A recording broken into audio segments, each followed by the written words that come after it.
Alright, so I'm going to go ahead and do the Kawasaki extension cable right now. Pretty much, I'm on hold for doing a lot of this stuff, so I was just going to display this. My bike is halfway torn apart, so I'm going to include some of the other videos, but they're kind of halfway done. So it's not exactly for this, but it's going to be, I mean, it's going to be close and you should be able to figure it out. It's not bad. So this is the Kawasaki extension cable for the Woolich Racing.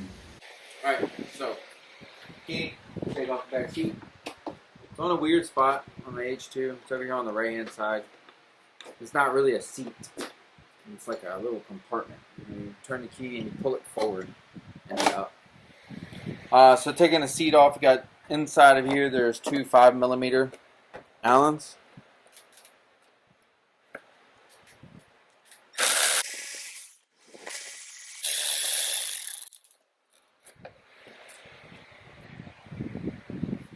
Alright, and in order to get this seat off, you'll slide it back, pull up, and then pull it forward. So up here in the front we have the shrouds here on either side of the tank, and those are going to have to come off. These are 3mm Allens, and there are 3 on each side.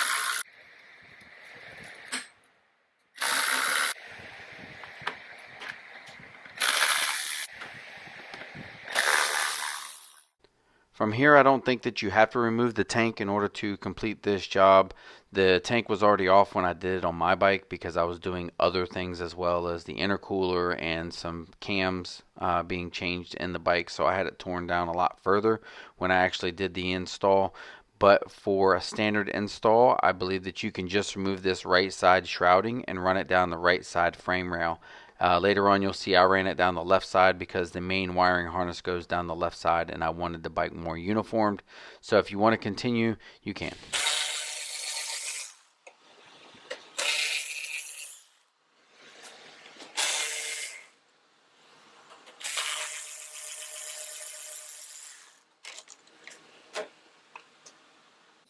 Right up here in the front of the tank, your stabilizer, hold your stabilizer on, you have two 5mm Allens. Right here. This just unplugs from the end of the stabilizer here. We're just going to remove this little 3mm. Right, and this just pulls off. It's got a little push pin in the back. Got another one over here. So now we're going to be moving on to removing the tank. See, the tank is pretty much free at this point. The only thing really holding it in is this back bracket here. Bolt all the way out. What I'm going to do is I'm just take this off here.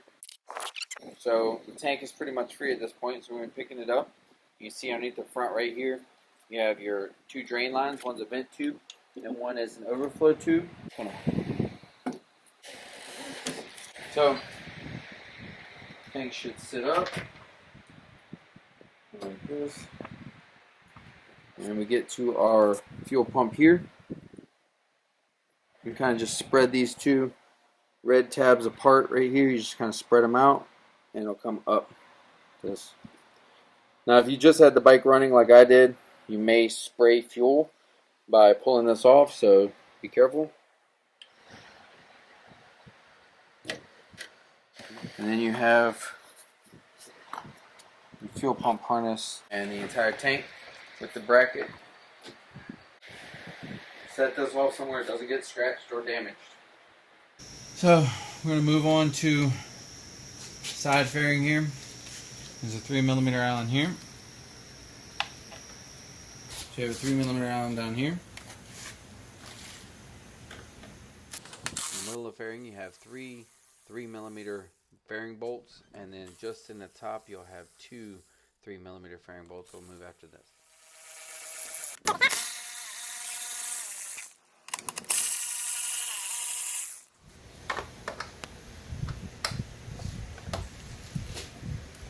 So that's a 6. Now there's some Phillips head screwdrivers in there, or Phillips head screws. Little stubby screwdriver take care of it.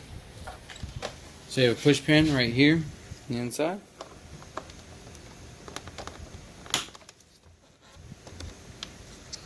Just like that.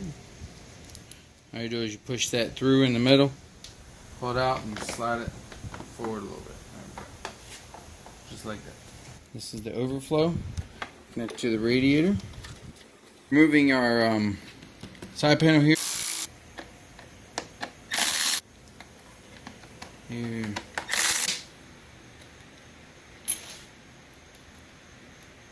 I'm gonna come up into here. You have one way up here.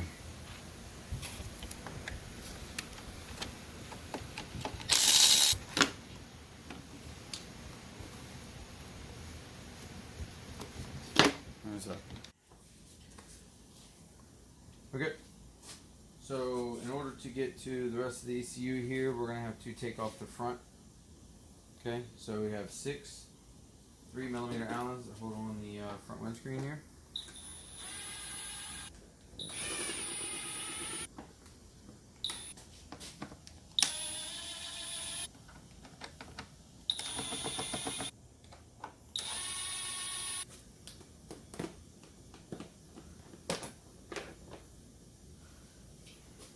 Alright, next we're going to do the mirrors.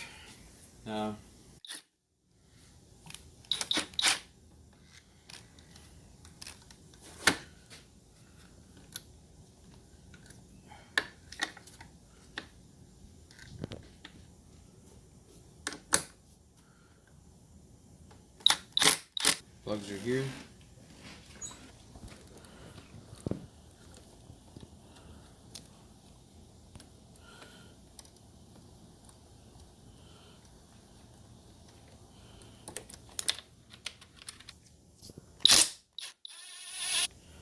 Like so.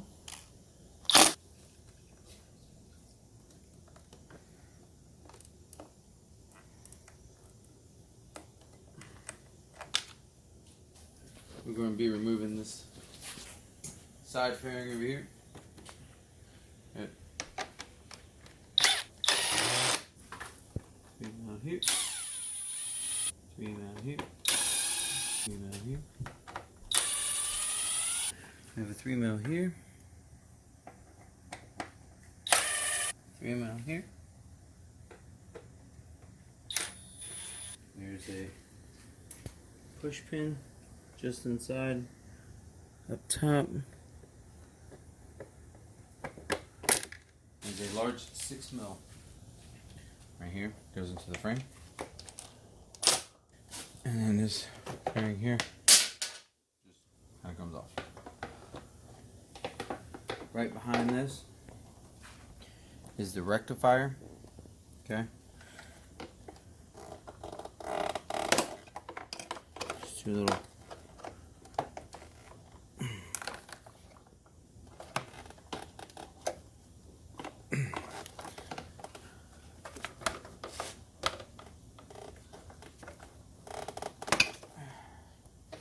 $3mm Allen tube or Allen there. Okay, now with those off, there's 2 10mm screws up front.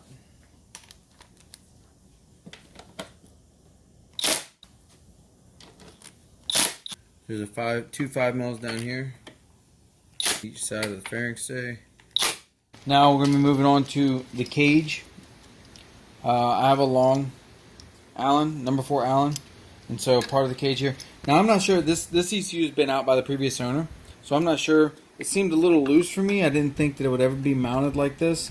Maybe it has like a rubber shrouding or something that goes around it, but this doesn't quite seem right. I don't know if maybe it wasn't put back together by a previous person or what happened, but this is what I'm dealing with. So me personally, this is what I'm doing. Hopefully it's the same and something's just not clipped in right or something. This is a number 4 Allen right here. And this is like a cage holding the ECU in. Bolt down at the bottom. I was going to try and get to from underneath. So this is the bolt underneath. It's just right in the bottom. After I get the side fairing off, I was able to get to it.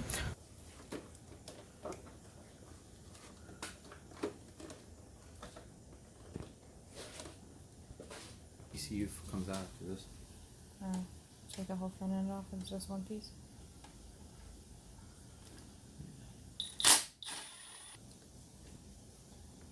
So at the end, this is the screw you need to take the fairing off to get to, is this one right here.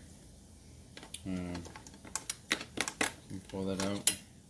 So you'll have 1, 2, 3, and 4 that are holding the cage on. And then you should be able to work the ECU out.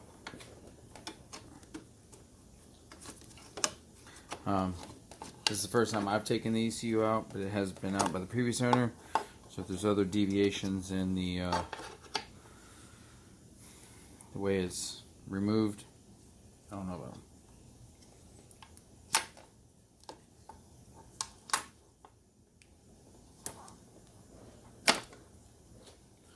Alright, so we're going to be working with this center harness here, and we have to get behind this tape that's on it.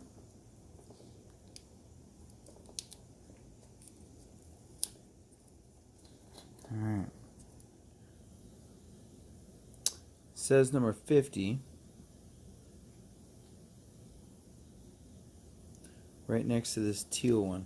So this is where the release is, right here on the back. That's the release right there where my thumb is. I'm going to flip it over, and it's right next to this teal wire. And that's where we're going to be putting our Woolich wire in. Okay. Okay. So this is the pin we're looking to insert. These pins are put in differently than most pins because of the way the connector is. Like this.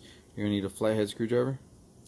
And you're going to, well, let's pull that, we're going to pull this little water pin out. So it's the one right beside the teal one. Pin number 50.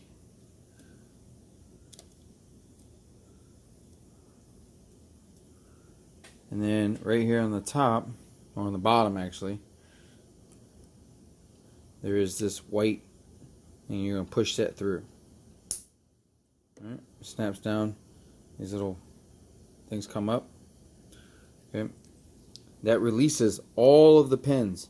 So when you do this, do not pull on the harness or you will pull all of these pins. Alright, so you're going to take this pin here, you're going to push it in the back, all the way down. Okay, you're going to turn it over, you're going to make sure that it's all the way down inside of the hole there.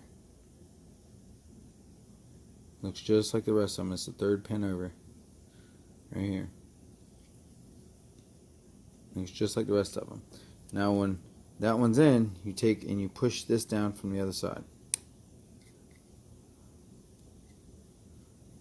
Okay. That locks all the pins back in the harness the way they're supposed to be. And this one shouldn't be able to come back out.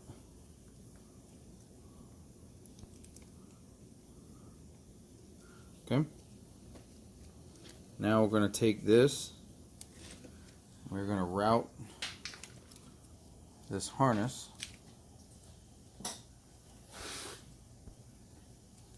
back down the main harness,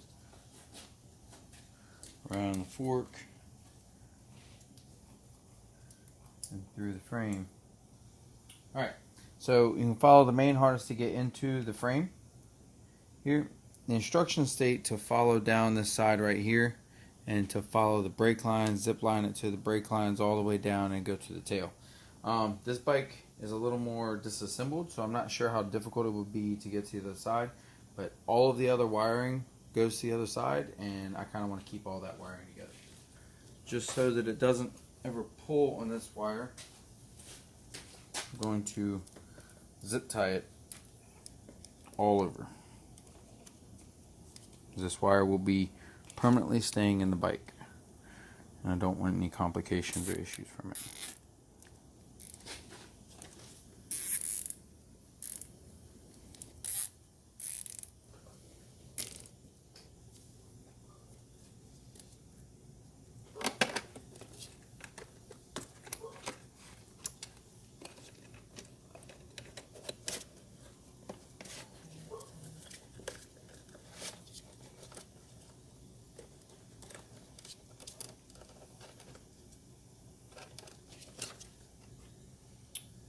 don't want to run it like that.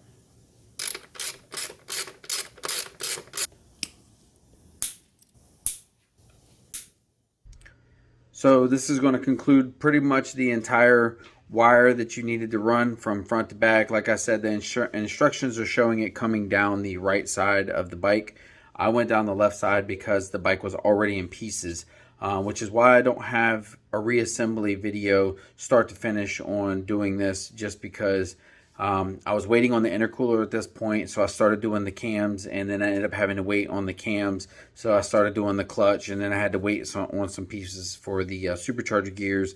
So everything just kind of built up, and I ended up having a bike in a lot of pieces. I wanted to do it one at a time, but I wasn't able to do that. So this is the majority, or this is how to run it. It's not the majority, it is how to run that wire from the front on the and putting it in the pin, the correct pin, all the way to the back of the bike. I just don't have a single video of reassembling the entire bike right from there.